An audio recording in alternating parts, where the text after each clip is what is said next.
I just bust your car window, and if you pull up doing anything, I'm gonna shoot your ass in the face. I don't care what's going on in your life. I don't care if you're going into war. I don't care if there's a big battle in the street. Look how big.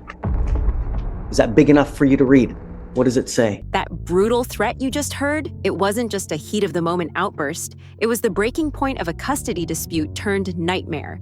But what led to that explosion is more alarming than the words themselves. Meet Derek Jack. He's back in Judge Fleischer's courtroom for the 4th time in a single year. He constantly says, "Yes, Judge," yet keeps getting caught with illegal firearms. This time, a child drop-off ended with a smashed window and a graphic promise of violence.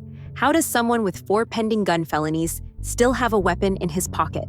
As the timeline shifts and stories begin to tangle, you'll see the judge's patience finally snap. If you want to understand courtroom psychology and how lies get caught, hit subscribe. We reveal the truth behind the transcripts.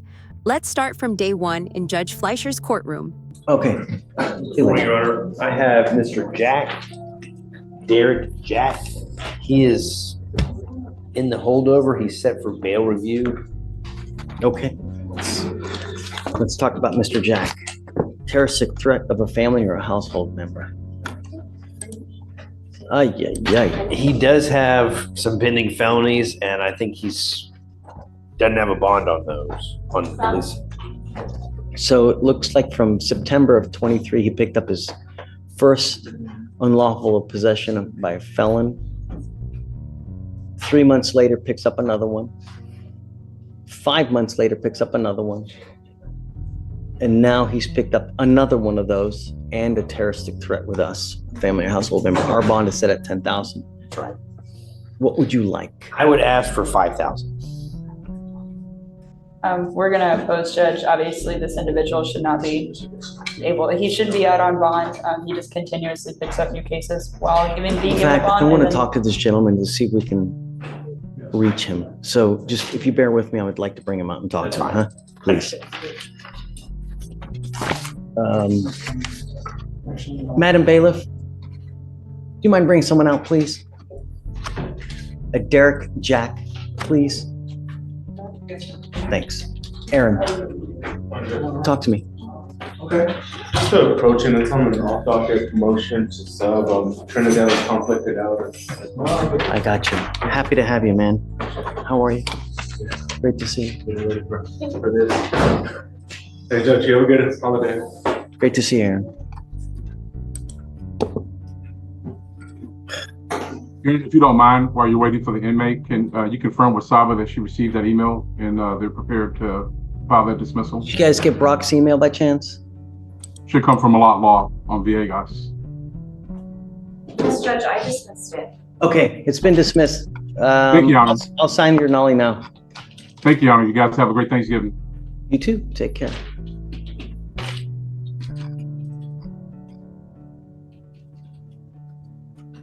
Stephen, what's the deal with Miss? Okay, got it.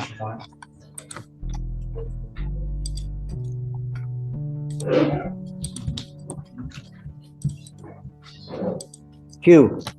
Yes. Hey, bud. Hey, Judge, how are you? What's new? Nothing much. I was told to approach on Miguel Mendoza.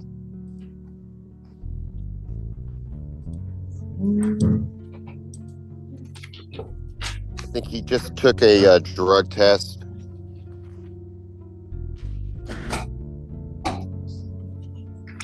Is Mr. Mendoza here? He checked in. Yes. Miguel Mendoza. Into the park. All right, come up, sir.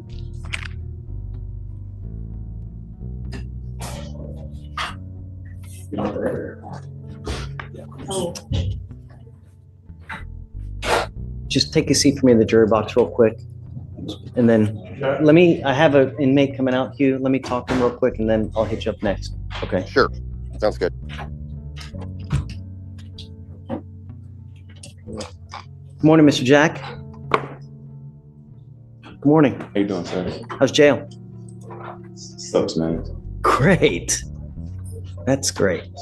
Because I got you. I need you to understand that we mean business here. We don't play. And your lawyer I'm bringing you out because it's your case. You need to understand what's going on, number one. Number two, your lawyer has asked for me to reduce your bond. Your bond now is set at $10,000. I have no idea what happened on your case. The only thing I do know is that September of 23, unlawful possession of a firearm by a felon. December 1st, 23, unlawful possession of a firearm by a felon. 5/29/24, unlawful possession of a firearm by a felon. 11/23/24, unlawful possession of a firearm by a felon and a terroristic threat of a family or household member. You now, with us, are facing up to a year in jail and or a $4,000 fine. We are going to do probable cause. You have the right to remain silent. Anything you say can or will be used against you, sir. Yes, Judge. The officer was dispatched in response to a family disturbance in Harris County, Texas. Shh. The complainant told the officers that her and the defendant, her ex-boyfriend, were having issues regarding child custody, and the defendant was attempting to drop the child off with the complainant, and the complainant refused to take custody because of a previous mutual custody agreement. The complainant told the officers that the defendant then stated, "I just bust your car window, and if you pull up doing anything, I'm gonna shoot your ass in the face." The complainant stated that she was in fear for her life, and the officers detained the defendant and found him to be in possession of a handgun. All right. Mr. Jack, I'm going to find that there's probable cause to go forward with the case. I'm now ordering you as a condition of your bond not to have any contact with the complaining witness in this case. A protective order has been issued in this case. What that means is that if you violate this protective order, the state can and will file additional charges against you, violation of a protective order. And I'm going to tell you now, you pick up one of those cases and you violate conditions, I can have a hearing to hold you at no bond, zero bond. And I will do it in a heartbeat to protect my county and everyone in it. Do you understand? Yes, sir. I find that you are a complete danger to public safety and you refuse to abide by bond conditions. So I don't think that your bond is sufficient. I think that the 10,000 is too low because you are a danger to my public. I'm sorry, Mr. Elick, and regardless, what we do here is just, it's, I guess, peanuts, so to speak, because you're being held at no bond on 2 of your felony cases as is. So what I am going to have you do, though, is this. I'm going to have you sign with me today an affidavit promising me that you're not going to have any weapons. And if I find that you have a weapon, if somehow you are magically released, because I don't know what's going to happen, if I find that you have a weapon, I will have a contempt hearing. I can have a contempt hearing, and I can and may hold you up to contempt every single time you have a weapon. And if they prove it to me, I can send you to 180 days in jail every single time. Do you understand? Yes, sir. This is an affidavit. This affidavit, you're going to promise me that you're not going to have any weapons. I don't care what's going on in your life. I don't care if you're going into war. I don't care if there's a big battle in the street. No weapons.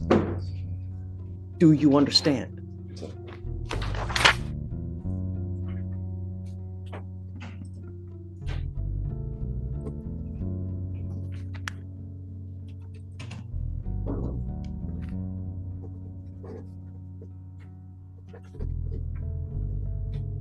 Look how big. Is that big enough for you to read? What does it say? No weapons. Good.